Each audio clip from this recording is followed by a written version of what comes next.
Hello बच्चों, let's see the question. The question says a ball is tied by a weightless inextinguishable thread to a fixed cylinder of radius r. At the at the initial moment, the thread is bound so that the ball touches the cylinder. ठीक है, तो initial moment में क्या है कि यहाँ पर इस तरह से बॉन्ड है कि बॉल जो है वो सिलेंडर को टच कर रही है। यहाँ पर देखिए, ठीक है, यहाँ पर मैंने हाईलाइट किया है। Then the ball acquires velocity v in the radial direction and then the thread starts unwinding. अब ये देखो यहाँ पर धागा बंधा हुआ है इससे, अब ये धीरे धीरे खुलने लगेगा ऐसे ऐसे करके। ये देखो यहाँ पर इन्होंने बताया खुल रहा है। Determine the length l of the unbound segment of the thread by the instant of time t neglecting the force of gravity. आपको बताना है कितना लेंथ जो है वो अनबाउंड है उसमें, ठीक है, वो हमें यहाँ पर बताना है एट द इंस्टेंट, किस टाइम पर, टाइम t पर। ठीक है, चलिए समझते हैं इस क्वेश्चन को। अब इस क्वेश्चन को देखो समझने के लिए हमारे पास यहाँ पर क्या है कि हमें जो बताना है वो हमें बताना है लेंथ l, ठीक है, l यहाँ पर बताना है। सो निकालते हैं यहाँ पर l, ठीक है। तो l निकालने के लिए हम क्या करेंगे, हम यहाँ पर कि डिफरेंट इंस्टेंट पर टाइम को पता कर लेंगे। तो उसके लिए हमारे पास जो यहाँ पर की कॉन्सेप्ट होगा, वो की कॉन्सेप्ट अभी हम डायग्राम के थ्रू आपको समझाते हैं। देखो होगा कि यहाँ पर जो की कॉन्सेप्ट हम लगाएंगे यहाँ पर वो ये होगा कि ये मान लीजिए हमारा एक सर्किल है,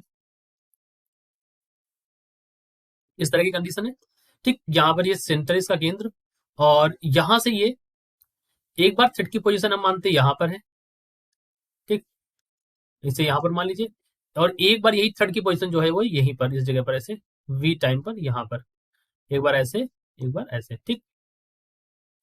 अब क्या है यहाँ पर कि अगर मैं दिखाऊं तो यहाँ पर देखो ये एक पोजीशन है और एक ही पोजीशन है यहाँ पर, ठीक। तो ये एंगल जो है यहाँ पर, दिस एंगल इज साई, और ये एंगल जो है this angle is also delta, ये एंगल को हम डेल्टा साई बोल रहे हैं, ठीक।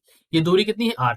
तो यहाँ पर जो की कॉन्सेप्ट लगने वाला है तो ये है कि वे ये जो है ये वी वेलोसिटी से आगे जा रही है। तो यहाँ पर जो डेल्टा एक्स है, delta X is similar to V delta T, इसके बराबर है, ठीक। अब यहाँ पर हो क्या रहा है कि अगर आप यहाँ पर चेक करोगे ये बीच एंगल जो है साई है, ठीक, ये वैल्यू है डेल्टा एक्स के बराबर वी डेल्टा टी। तो अगर डेल्टा साई यहाँ पर देखोगे तो डेल्टा साई की वैल्यू यहाँ पर क्या आ जाएगी, if you check delta psi, ये सब आपकी की कॉन्सेप्ट में बात करेंगे, delta psi is equal to क्या हो जाएगा, V delta T divide by N delta L. अब एन यहाँ ये सब चीजें कहाँ से, देखो हम मानते हैं कि जो एल है लेंथ है उसकी क्या है, एल एल लेंथ है, लेकिन अगर आप डेल्टा एल चेक करोगे delta is equal to L by N, ठीक, delta L is equal to N L by N. और टाइम हमें मानते हैं इसको अनवाइंड, इतनी लेंथ को अनवाइंड करने के लिए जो टाइम लगा that is delta T N is equal to, हमें मानते हैं कितना समय लगा। So I am writing such that delta T N such that N S second में ये हमारा डेल्टा एल जो है ये लेंथ ये अनवाइंड हुई, ठीक। तो अब जो हमारा की कॉन्सेप्ट में हमने आपको यहाँ पर बताया था स्टार्टिंग में कि ये एंगल वाली और ये वाली बात ये आपको की कॉन्सेप्ट में समझ के रखनी है। तो यहाँ से अगर आप डेल्टा साई देखें और ये दो पोजीशन है, एक ये है एक ये है, ठीक है, इन पोजीशन को हम नाम देंगे इनिशियल एक्सिस ऑफ रोटेशन। क्या नाम है, IER, मतलब इनिशियल एक्सिस ऑफ रोटेशन, ठीक। ये ऐसे करके अनवाइंड हो रहा है, लेकिन एक चीज यहाँ पर ध्यान देने वाली है कि जो वेलोसिटी v है, ठीक है, वो हमारी यहाँ पर कांस्टेंट रहेगी, वो नहीं बदलेगी। मतलब ये जिस तरह से इधर वेलोसिटी v से आगे गया था, ये v वेलोसिटी से इधर भी आगे जाएगा, वो नहीं चेंज हो रही, क्योंकि यहाँ पर जो यहाँ पर टेंशन लगेगा धागों में T और T, इनके द्वारा जो फोर्स लगाया जाएगा वो हमारा यहाँ पर, यानी जो चेंज इन काइनेटिक एनर्जी हो जाएगा यहाँ पर, वो हमारा क्या हो जाएगा, जीरो हो जाएगा, यानी कि यहाँ पर वर्क डन नहीं होगा, इस वजह से इनकी वेलोसिटी में भी परिवर्तन नहीं पड़ेगा। बात समझ में आई। तो मेन जो कॉन्सेप्ट ये होगा कि आप जो V delta T by N delta L है ना, इसको आप यहाँ पर लाइए और ये वैल्यू आप यहाँ पर लिख देंगे, डेल्टा साइज इक्वल टू हो जाएगा यहाँ पर डेल्टा एल बाई आर, ठीक। डेल्टा साइज इक्वल टू क्या हो जाएगा यहाँ पर डेल्टा एल बाई आर। अब इस चीज को समझते हैं, देखो इफ यू इक्वेट देम, अगर मैं दोनों को इक्वेट कर दूं यहाँ पर तो क्या मैं लिख सकता हूँ, you can write this as V delta T divide by N dot delta L is equal to delta L by R. तो यहां से अगर डेल्टा टी एन की वैल्यू निकालो, तो delta T N is equal to N delta L square divide by V R, ठीक। अब time जो लग रहा है वो हर एक वाइंडिंग में मैं बोलूं तो delta T one, delta T two, delta T three and so on delta T N, ऐसे लग रहा है। तो इसको आप ओपन करें तो ये हो जाएगा यहाँ पर, पहले के लिए हो जाएगा delta L square by V R, दूसरे के लिए हो जाएगा two delta L square by V R, तीसरे के लिए हो जाएगा यहाँ पर three delta L square by V R and so on, यहां तक जाएगा N delta L square by V R जाएगा, ठीक है।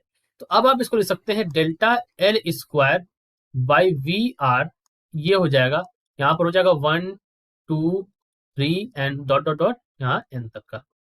ठीक, अब इसको अगर आप सॉल्व करेंगे तो delta L square by V into R is equal to, यहाँ पर वैल्यू हो जाएगी एन, एन प्लस 1 बाई 2, ये इसका फॉर्म होता है। अगर आप 1 से एन तक का जोड़ेंगे नंबर तो उनका जो एस एन की वैल्यू आती है, सम की वैल्यू आती है, ठीक है।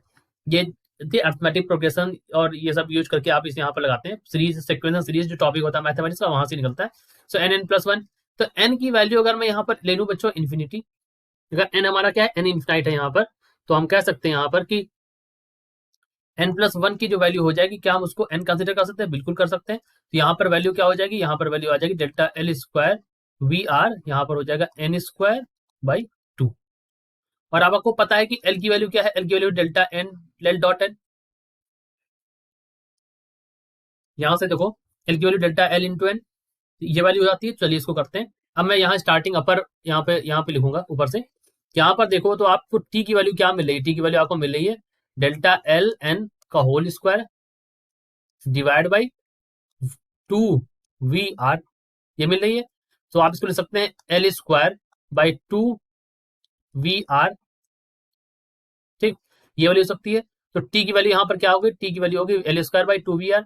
सो एल की वैल्यू यहाँ पर क्या हो जाएगी, तो एल की वैल्यू हो जाएगी square root 2 V R T. तो ये हमारा क्या हो गया, this is the value of L, ये हमारी क्या हो गई, एल की वैल्यू ये आ गई। इनसे पूछा गया था length L of unbound segment of thread, तो this is the length L of unbound segment of thread and this is our answer. I hope you understood it well. Best of luck.